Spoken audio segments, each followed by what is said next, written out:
Hello అండి, welcome to my channel. ఈ వీడియోలో ముగ్గులో నేను కలర్స్ కలపడం చూపిస్తున్నాను. ఇది కొంచెం తడిచిందండి ముగ్గు. సో తడిచింది కదా అని చెప్పేసేసి కలర్లు కలుపుతున్నాను. ఈ కలర్స్ నా దగ్గర ఎప్పుడో ఉన్నాయి. సో అందుకని ఇవి కొంచెం వాటర్ యాడ్ చేసుకొని ఈ ముగ్గులో కలిపేస్తున్నాను. కొంచెం వాటర్, మరి ఎక్కువ వద్దు. మళ్ళీ ఎక్కువైతే మరి జారుగా అయిపోయి పాకిపోతూ ఉంటుంది, కలర్ కూడా అంత కనిపించదు. సో ఈ విధంగా ఫస్ట్ కలర్ అయితే ముగ్గు కొంచెం తడిగా ఉండటం వల్ల కలిపాను, గ్రీన్ కలిపాను. ఇప్పుడు పింక్ కలర్ కలుపుతున్నాను. ఇప్పుడు మామూలుగా ఇలాగా పౌడర్ కలర్ కాకుండా ఇసుక కలిపిన కలర్లే అమ్ముతున్నారండి మార్కెట్లో బయట. అవి ఈజీగానే ఉన్నాయి. 10 రూపీస్కి కొంచెం పర్వాలేదు. ఒక ముగ్గుకి సరిపడా కలర్స్ ఒక 100 రూపాయలు పెడితే 10 కలర్స్ వస్తాయి, చక్కగా వేసుకోవచ్చు. నా దగ్గర ఈ కలర్స్ ఉన్నాయి కాబట్టి ముగ్గు కొంచెం తడిగా ఉంది కాబట్టి నేను ఇలా చేస్తున్నాను అనమాట. అంటే ఈ ముగ్గు కలపడం వల్ల మనం ఎలాగైతే గీస్తామో అలాగా గీసుకోవచ్చు కూడా ఈ కలర్స్ తోటి. సో ఇది కూడా నేను హోల్ ప్యాకెటే కొన్నాను. ఆ హోల్ ప్యాకెట్లో ఈ కలర్స్ వచ్చినాయి. సో అందుకని చెప్పి నేను ఇవి ఇలా కలుపుతున్నాను అనమాట. ఇక్కడ మీకు చేతికి కలర్ అంటుకుంటుంది అనుకుంటే మీరు గ్లౌజెస్ కూడా వేసుకోవచ్చు. నేనైతే ఇలా మొత్తం కలిపేసేసి ఎండలో ఆరబెట్టాను.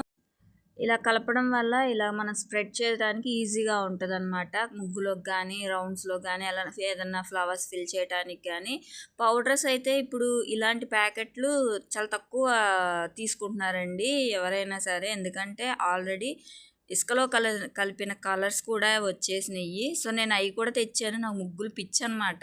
ఈ సీజన్ వచ్చిందంటే ఎంత చలైనా పొద్దున్నే లేచి ముగ్గేయాల్సిందే.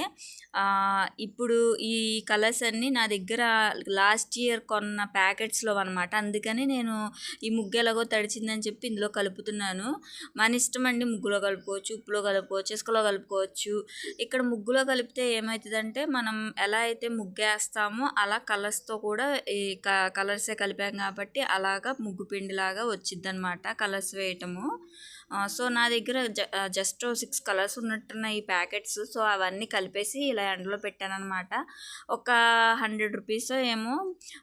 నేను వేరే కలర్స్ ఇప్పుడు చెప్పాను కదా, ఆల్రెడీ షాప్స్లో ఇలా కలర్స్ కలిపేసిన ఇసుకనే అమ్ముతున్నారని, అది కూడా తెచ్చానండి. అది కూడా చూపిస్తాను.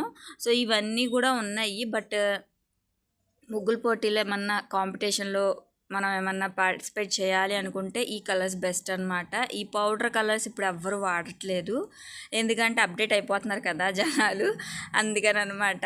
సో వాటి మీద ఈ పౌడర్ కలర్స్ దాని మీద ఇలా కలిపిన కలర్స్ అయితే మనం ముగ్గేసిన ఫిల్లింగ్ కానీ వేయటానికి కానీ ఈజీగా ఉంటుంది. నేను ఈ ఇసుక కలిపిన కలర్స్ కూడా చూపిస్తాను చూడండి. కలర్ కలుపుతున్నప్పుడు ఇలా ఉన్నాయి కదా, ఆరినాకైతే ఈ విధంగా అయిపోయినాయి. చూడండి ఎంత బాగా వచ్చిందో. ముగ్గు కలిపిన తర్వాత క్వాంటిటీ ఎక్కువ ఉంటుంది అనమాట. కొంచెం కలర్కి ముగ్గు కలిపితే మనకి ఒక 2-3 ముగ్గుల్లోకి సరిపడా ఉంటుంది అనమాట. చూడండి ఇలా ముగ్గులోనే కదా కలిపాము. సో ఇలాగా గీసిన బాగా వస్తుంది అనమాట. సో ఈ కలర్ అయితే లాస్ట్లో కలిపాను చూసారా, వాటర్ కలిపి ఆ కలర్ అనమాట ఇది. మీరు ఇలా అన్నా చేసుకోవచ్చు, ఉప్పులో అన్నా కలుపుకోవచ్చు, మన ఇష్టం అండి. ఇందులో కొంచెం కలర్ తక్కువైంది. ఇది పింక్ కలర్, ఇది గ్రీన్ కలర్. ఈ కలర్ కాస్త పాస్టల్ గ్రీన్ కలర్ అయిపోయిందనమాట. కొన్ని కలర్స్ ఇలా ముగ్గులో కలపడం వల్ల మనకి రియల్గా కూడా దొరకవన్నమాట. ఇదైతే ఉప్పులో కలిపాను లాస్ట్ ఇయర్ కలిపింది, అందుకనే కలర్ ఇలాగా షేడ్ అయిపోయింది అనమాట. ఇలాంటి డబ్బాల్లో పెట్టేశాను. ఇదన్నీ లాస్ట్ ఇయర్ కలిపిన ముగ్గులే అండి, కలిపిన కలర్స్. ఇవి అయితే ఫ్రెష్గా ఈ సంవత్సరం తెచ్చాను. ఇవి కొంచెం బాగున్నాయి అనిపించి. ఇది చూడండి, పేడ కలర్ అంట. ఇది నీళ్ళలో కలిపి వాకిట్లో చల్లుకుంటే పేడ కలర్ చల్లినట్టు ఉంటుందంట. ఇదేదో కొత్తగా ఉందని తెచ్చాను. ఇది కలర్స్తో పాటు మెరుపుల కలర్ ఉంటుంది కదా, మెరుపుల ప్యాకెట్ ఏమనుకున్నా, కానీ ఇది పేడ రంగు అంట. సో ఈ కలర్తో కూడా ఇలా గీసుకోవచ్చు, చాలా బాగా వచ్చింది. ముగ్గులో కలుపుకోలేకుండా ఇలా ఈజీగా మనకి రెడీమేడ్గా క్విక్గా ఇలాగా కలర్స్ వేసుకోవచ్చు. ఈ వీడియో ఎలా అనిపించింది, యూత్ఫుల్లా కాదనేది కామెంట్ చేయండి. నచ్చితే లైక్